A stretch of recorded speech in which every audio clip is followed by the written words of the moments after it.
Hello Las Vegas and welcome to Studio G, the magazine edition. Today we'll take a look at our top stories from earlier this week. Studio G Magazine starts right now. We are broadcast students in the School of Journalism and Media Studies at UNLV. We are senior producers. Live over the web, we bring you news at noon. In an all-student production, behind the scenes and in front of the screen. Reporting, investigating, and covering news. In the Valley, throughout the country, and around the world. Today is Friday, and you're watching Studio G Magazine on UNLV-TV, the week in review. Hello and welcome to Studio G Magazine, the week in review. I'm Bree Bradley. We begin this edition with some controversial issues. The healthcare.gov website is still under construction, and the president is now being called out for what some call a broken promise. Reporter Tommy Laren brings us more. Government officials making promises they can't keep is nothing new, but some of Obamacare's loudest critics are calling foul at the latest Obamacare blunder. Most of the Affordable Care Act scrutiny has focused on the numerous glitches in the access portal, healthcare.gov. But over the last 2 weeks, the target has shifted beyond the dysfunctional website and into the Oval Office. The latest round of controversy involves a pledge President Obama made when promoting his Health Care Act. If you like your doctor, you can keep your doctor under the reform proposals that we put forward. If you like your private health insurance plan, you can keep it. President Obama's critics, as well as disgruntled Americans, claim that he misled them. Now the White House is backpedaling. The administration is now saying that only applies if your plan has not changed since the Affordable Care Act became law. Early numbers show that at least half of the approximately 14 million Americans with individual insurance risk having their health care plans canceled by their insurers under the new health care law. In an exclusive interview with CNN's Jake Tapper, New Jersey Governor Chris Christie said the president should fess up to his mistake. Here's what my suggestion would be to him. Don't be so cute. And when you make a mistake, admit it. The White House says it did not mislead Americans under the new law. They will have access to better options instead. White House Press Secretary Jay Carney said that the office cannot change the past, but instead looks to the bright future under Obamacare. The president, as awesomely powerful as the office is, can't go back in time. And what the president is focused on is what we're all focused on, which is getting this right for the American people and getting it right for everyone, so that the benefits of the Affordable Care Act, the improvements in the coverage that everyone will enjoy, and the broader benefits for our economy because of the slower rate of growth in healthcare costs come about. The controversy surrounding Obamacare continues to swirl and shows no signs of subsiding. For Studio G, I'm Tommy Laren. We will keep you updated on the slow but steady rollout of the new health care law. The American government has been bearing the burden of international criticism again as intelligence leaks released by Edward Snowden left D.C. scrambling to answer some very important questions. Reporter Bree Padilla has more. Capitol Hill was once again at the center of controversy this week as the Obama administration and public officials scrambled to control the damage done by the most recent NSA leaks released by Edward Snowden. The leaks highlight phone surveillance of allied world leaders conducted by the National Security Agency. To go up to the line of what is appropriate surveillance and security measures and not over the line is something we need to have a full, comprehensive discussion about. Because what we need to do to keep ourselves and our friends secure, people need to know about it. World leaders monitored included German Chancellor Angela Merkel, who may have been tapped for as long as a decade. A breach that may not have been necessary, considering that the memo released by Snowden acknowledges that eavesdropping on allied leaders produced little reportable intelligence. Ostensibly, the leaks have created an urgent impetus for the review of American surveillance practices. Fingers have been pointed instead at Edward Snowden, the former NSA technologies contractor who is currently seeking asylum in Russia. The Snowden leaks have hurt America's ability to defend itself. I do. I think he's a traitor. Snowden has been working with journalists like Glenn Greenwald of The Guardian since the summer to release leaks that have revealed privacy-breaching conduct on the part of the NSA in the name of fighting terrorism. Ross, this is clearly about political power and economic espionage, and the claim that this is all about terrorism is seen around the world as what it is, which is pure deceit. The divisiveness of Snowden's whistleblowing was made clear Wednesday via an online Angus Reid poll that revealed almost an even 50-50 split between Americans who see Snowden as a hero or as a traitor. Contradictory to say nothing new there, outrage, undermining national security. They're also saying this is spurring a healthy debate over American intelligence and its scope, its extent, its future direction. But it's a debate they didn't want. It's a debate that they're having only because this traitor leaked this information. So they're trying to put the best face on it, but they obviously are really unhappy about it. Despite the controversy, or perhaps because of it, Snowden's leaks have provided an impetus for reform. For Studio G, I'm Brianna Padilla. Reporter Bri Padilla will continue updating us as these allegations develop. After the break, we will update you on the latest change taking place on the Strip. Stay tuned. James Grant. King Louie here. This is Jennifer. Crystal May Maguerza. I'm Savannah. Zoe here. This is your boy Miles Lowe. Christian FGY. Kaylin Hype. And I'm Jay Luna. My Mind's Music. Gonzo Radio. Combox Radio. Join us for Happy Hour. The Miles Lowe Midweek Show. Ill Vibe Theory. On KUNV. KUNV. KUNV. KUNV HD2. 91.5 The Rebel. Broadcast on Revcast.com. There always seems to be construction going on in the city, but one project has caught the attention of locals and tourists. Reporter Bianca Valdez has more. The Las Vegas skyline has changed, and people are noticing. We were actually flying in from LA, and we saw this big metal thing, but we weren't sure exactly what it was. That big metal thing is the High Roller, which is an observation wheel standing at 550 feet tall, making it the largest in the world, second only to the London Eye. So it's about 120 feet taller than the London Eye, so it'll be the tallest observation wheel in the world. We have the same engineering group working on this wheel that worked on the London Eye. The High Roller is the main attraction of a 300,000 square foot shopping, dining, and entertainment district called The Link. This is under construction between the Flamingo and the Quad, where O'Shea's once stood. We have a lot of great new-to-market concepts and some traditional staples as well. So we'll have the largest yard house in the country. We've got Brooklyn Bowl, which is a great rock and roll venue. It's 78,000 square feet. You can get 2,200 people in there. They'll have a concert every night of the week. We've got Sprinkles Cupcakes coming. We've got Fame, a great Asian concept. There will also be a new shoe store run by a famous rapper. The 12 a.m. run is our sneaker shop, and Nas is one of the backers for that. So he's really excited to do his first sneaker shop with us. This project was approved by city officials back in 2011. Had a lot of great support from the county to the city. I think that everyone was excited that we were bringing something new to the market versus adding more casino floors or more hotel rooms. So right now we've got 3,000 construction jobs that we've created, and then we'll have over 1,500 jobs ongoing once we get up and open. Great marketing tool in the wheel itself, and everyone flies in, they see it, and we think it'll draw people from all over the Strip. This is the same way Rafael Rodriguez found out about the project. I've seen smaller ones where I live out there in the Santa Monica Pier. There's a small one, but nothing as big as this.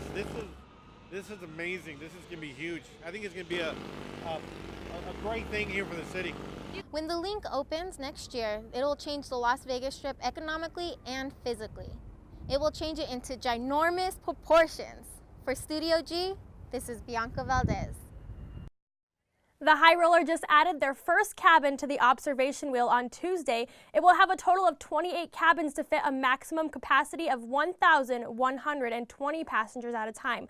The Link will have the grand opening ceremonies in December, and the High Roller will be taking passengers starting the first half of next year. The 2013 World Series of Poker main event has come to an end. Reporter Jordan Harrison was there for the final table to see who would take home this year's richest prize in poker. 13 World Series of Poker. The final players, also known as November 9, came back to Las Vegas in hopes of becoming this year's WSOP main event champion that will be taking home nearly $8.4 million and the most prestigious gold bracelet in poker. Over 6,000 players competed. They range from average Joes, poker legends, celebrities, and the new faces of poker. No other poker tournament comes even close in comparison to the WSOP main event. The World Series of Poker is the biggest poker and also the biggest gaming festival in the world. I mean, it attracts people from over 100 different countries. It's once a year, and people come here from all over to test their skills against the very best and potentially to be the very best. Making it to the final table alone is something to be very proud of. Ninth place still took home $733,000, but even then, it's still a big disappointment for some of the players. I feel I did the best I could. Don't think I made any mistakes at this final table, but just try to do it again next year. That's all. But for some players, making it to the final table and taking home a nice chunk of the prize pool is enough satisfaction in itself. No, I would have been disappointed if I came in ninth, what I said earlier, but yeah, I played for the money. The experience is just a big circus and it's fun, and I hope everybody can do this once in a lifetime because it's great. Ryan Reese shares the emotion he felt inside once he knew that he was this year's main event champion. Just overwhelmed with joy. Just so happy. Just started crying. I was speechless. I never would have thought this would happen years and years ago, especially this soon or this early in my life, but I'm excited for what the future holds. Reese hasn't made any plans on what he's going to do with the money yet. For now, he's just going to savor the moment. For Studio G, I'm Jordan Harrison. The main event featured a prize pool that was over $59 million. It was paid out to the top 648 players. When we come back, stay tuned for the latest news happening on our campus. Don't click that mouse. Collegiate DECA promotes personal and professional development through competitive events, community involvement, and leadership development. I joined DECA because I wanted to get out of my comfort zone. So I got to meet people, network, and definitely work on my public speaking. To join DECA, it's a very simple process. You have to pay a $25 membership fee. You can either come to our next meeting, our website, which is unlvdeca.co.vu. We're open to all majors who are interested in business, finance, or hospitality-related fields. UNLV's men's basketball is well known across the country for its excellence in the game, but there is one name that comes to mind when you think of their success. Legendary former UNLV men's basketball coach Jerry Tarkanian was known for having an empty chair next to him on the bench, known as the ghost chair, but now fans are able to sit right next to him. It is my honor and pleasure to officially dedicate the Jerry Tarkanian Legacy Statue on this 30th day of October 2013. This beautiful statue is a lasting tribute, and I am very appreciative. Just over a month ago, Tark the Shark was inducted into the Naismith Memorial Hall of Fame, and now the Jerry Tarkanian bronze statue was unveiled to honor a man who is one of the most successful coaches in basketball history. He led the Rebels to their one and only national title in 1990, as well as 3 other Final Four appearances. Coach Tarkanian was all smiles taking pictures, and with his declining health, his wife Lois says this is a highlight. Well, he's very excited about it all. He said to me, who would have thought all of this? The community of Las Vegas and the university came out to embrace Coach Tarkanian in such a well-deserved honor. I'm just so happy for him and so proud to be a UNLV alumni today. Sculptor Brian Hanlon talks about the idea for the statue. He had this empty chair next to him every game, but then there's this endearing quality, I think, for a three-dimensional form that you're able to sit next to Coach in a chair that he never wanted you to sit in. Current head coach Dave Rice believes the statue symbolizes more than just remembering Coach Tarkanian's impact on UNLV. It's exciting that we can have this right here between the Thomas and Mack Center and the Mendenhall Center, and what that means in terms of past tradition and what we're trying to build here in the future. The Jerry Tarkanian Legacy Statue is something that will be a landmark on the UNLV campus and in college basketball. For Studio G, I'm Jordan Hardy. The statue stands between the Thomas and Mack and the Mendenhall Center, where everyone is welcome to take pictures with the Hall of Famer, Coach Tarkanian. The United States is facing the largest physician shortage in its history, and the nation's population both grows and ages. According to the U.S. Census Bureau, Nevada has a growing population of 2.75 million, and population growth can further stress poorly distributed health care. healthcare resources. Las Vegas' solution, establishing a 4-year medical school. Reporter Elena Ledbetter has more. Yesterday, UNLV's Lindsay Institution hosted an open forum where Paul Umbach, founder and president of the Trip Umbach, presented his economic impact report of how a 4-year allopathic medical school could benefit the city and state. I'm very passionate about medical education and about economic development. I feel that after evaluating UNLV, they seem to have all the pieces in place to be able to support a medical school. Umbach's report shows a UNLV medical school could have an economic impact of $1.2 million by 2030. But for this to happen, UNLV would have to partner with the University of Nevada's medical school from 2014 to 2019. After 6 years under UNR's leadership, UNLV hopes to have control of their own medical school by 2020. Members of the crowd voiced their concerns. CEO of the Fulfillment Fund, Lindy Schumacher, wasn't afraid to express her hesitation in partnering with UNR. We hit the toughest economy, we hit the bottom of the bottom, and a lot of that has to do with the fact that we weren't allowed to do what was best for our community, and 30 years of seeing that, and today was just the culmination of that. We have to ask permission from the north to have a med school in the south. Why? Umbach's report also showed statistics of how much establishing a school will cost. The money is going to come from a variety of sources. It will come from the private sector, it will come from the state, it will come from the federal government, it will come from research grants. There's a big group of people that are going to have to be involved to fund and support a medical school, including private individuals that want to see better health care in the valley. But Schumacher is optimistic about all of these projections. The information looks promising on paper, but the question remains if this will produce what Umbach and Nevada intends.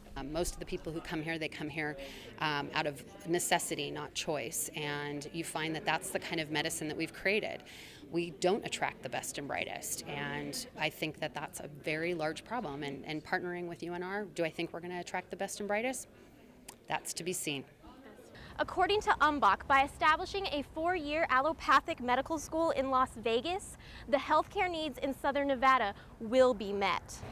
And now that the letter of intent was signed between UNR and UNLV this month, the next step is to get the community completely on board.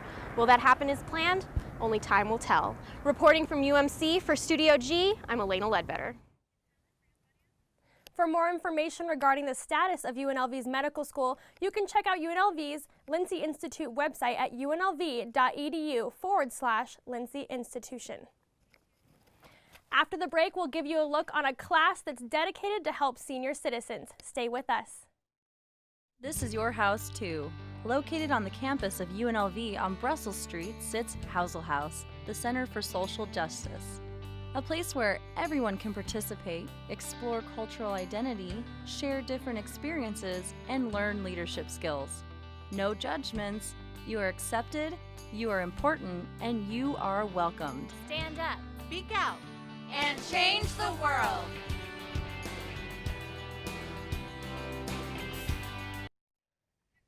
The World Series may be over, but that doesn't mean baseball season is. Bianca Valdez has more on an extraordinary baseball league and its athletes. The Miracle Baseball League gives an opportunity for disabled kids and adults to come out and play baseball. It's the one sport that they can come out and play because they're usually not allowed or can't physically play with able-bodied people. Everybody should be able to play. And so we've given them that opportunity. When the league first started, almost all of the players batted using a tee. Now 90% of them are pitched to. So there's a great hand-eye coordination that they learn. Each player has a buddy assigned to help him or her throughout the game. They're called buddies, and they help the players get around the bases to bat and stuff like that. Anton has been playing in the league for over 3 years. And this year, he is playing for the Diamondbacks.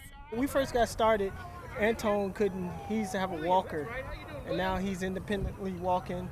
This is a dream for a lot of the kids. UNLV students volunteer their time to announce each week's game. We'll announce their names by their nicknames. We have nicknames from Slugger to Hitman to Wild Thing to Hot Mama. And I did say Hot Mama because they love when the crowd cheers for them, and they tell the crowd themselves to, cheer for me, cheer for me, cheer for me. Well, have fun, make good home runs, and hope girls love me a lot. The Miracle League has been helping players young and old for years. It gives them a great opportunity to play baseball. For Studio G, this is Bianca Valdez. Ready? To find out more about the Miracle League, you can go to their website at miracleleaguelasvegas.com. Losing your mobility in your body can be caused from a lack of exercise. Reporter Christina Davies gives us more on exercise classes for senior citizens. Aging can cause health problems, such as arthritis. However, there are chair exercise classes that offer a friendly alternative to strengthening your body. I'm very much, Monday is exercise day in the chair. And it makes a difference. I'm still mobile. Although Evelyn Valerie does not have major mobility issues, these classes are aimed at seniors to help them increase mobility and receive the proper amount of exercise. It's for people that may have movement issues, maybe they can't walk, maybe they are in a wheelchair, as one of our students is. So it's less intimidating. They come to this class first and then we get everything going. They realize what they can do. I don't think I could compete what I used to do, standing exercises, jumping around, I don't think so. I needed the exercise, I just needed it. The body loves it. Chair exercise classes also offer more than just physical benefits. Paige Missling says, you learn breathing techniques, lots of relaxing mind techniques. The breathing is what helps a lot with the tension, anxiety, things like that. Coming to the class with a group is a social activity too, so they develop friendships. Which is important among the senior community because many are on their own and do not leave the house as often. Exercising daily is beneficial to your health. Evelyn Valerie encourages everyone to work out, regardless your age, and adds, you think that, oh, your 20s are going to last forever. No, they don't. And suddenly you can't do this, and you're a little stiff there, and your back hurts, or your leg doesn't do like it used to. And you find that, no, you're not fit at all. As we get older, health becomes more of an important issue to us. If you don't exercise now, remember it's never too late to start living an active lifestyle. For Studio G, I'm Christina Davies. According to the Center for Disease and Control, about 21 million adults have limited mobility due to arthritis, and research shows that 30 minutes of physical activity a day can ease this pain. Stay tuned for more recaps of this week after the break. Your community's farmers market. Welcoming, lively, friendly. A place where neighbors and friends come together to celebrate their community. With over 50 vendors, organic, sustainable, fresh produce are available just for you. Support and buy local at Fresh 52. A local firehouse opened its doors to the Las Vegas community. Honey Love has more. The Clark County Fire Department hosted a community open house at Fire Station 23. The open house provided information about fire safety, injury prevention, as well as other services offered in Clark County. You have an opportunity to visit with the firefighters and learn about what our firefighters do. There's just so many things here that we're offering. Open house participants included the Southern Nevada Immunization and Health Coalition, along with Helping Kids Clinic, who offered free flu shots to adults and children. Guests also got the opportunity to tour the station, explore a real helicopter and fire truck, and meet the Clark County firefighters who happily answered questions. So we stay here all day long and sleep here, and then we go home in the morning. We have beds and rooms in there and everything, a kitchen. We go shopping for food, just like your guys' house. We have our house at home, and then we have our house at the fire station, too, that we stay at. It's cool. Yep, it's pretty cool. While most home fires can be prevented, Washington says that 30% of fires are started from cooking. Do not leave your cooking unattended. If you're cooking, please stay in the kitchen. Kids learn safety tips from Captain Be Safe and also McGruff the crime dog. He says, don't play with matches, right? Don't play with fire, and be safe, right? Can I get a whoop whoop? That's a woof woof. For Studio G, I'm Honey Love. The next open house will be held December 14th from 12 to 3 p.m. at the Fire Station 65, located near Southern Highlands. In celebration of Nevada's 150th anniversary, reporter Katie McLean takes us back in time. Let's take a look. If you're looking for action, adventure, and even some drama, well, come to this little town where you can't get to by car. But by train. Today we decided to visit Bonnie Springs, a wild, wild west ghost town.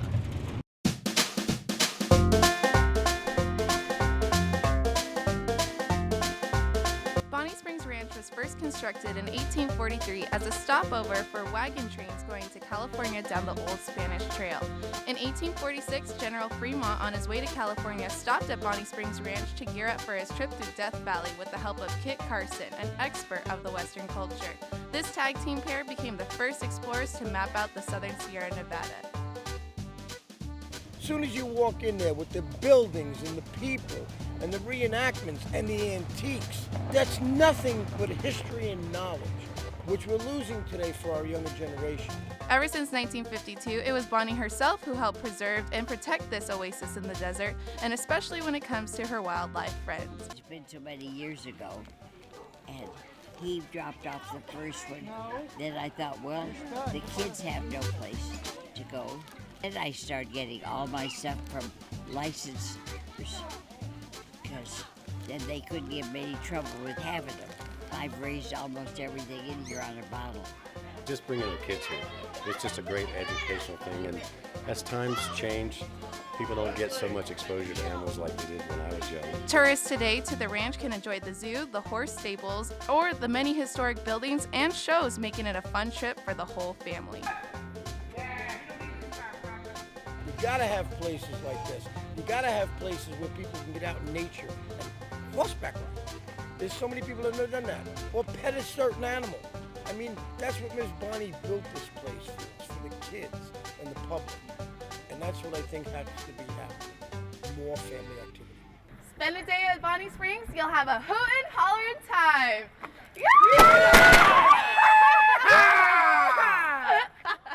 For Studio G, I'm Katie McLean. Tune in next week, Wednesday, where we will have more trips and history of Nevada. Well, that's all the reviews we have for you. We are ending this show with a sneak peek inside the rehearsal of Green Day's American Idiot. I'm Bree Bradley. Have a great weekend, Rebels. I was only dreaming.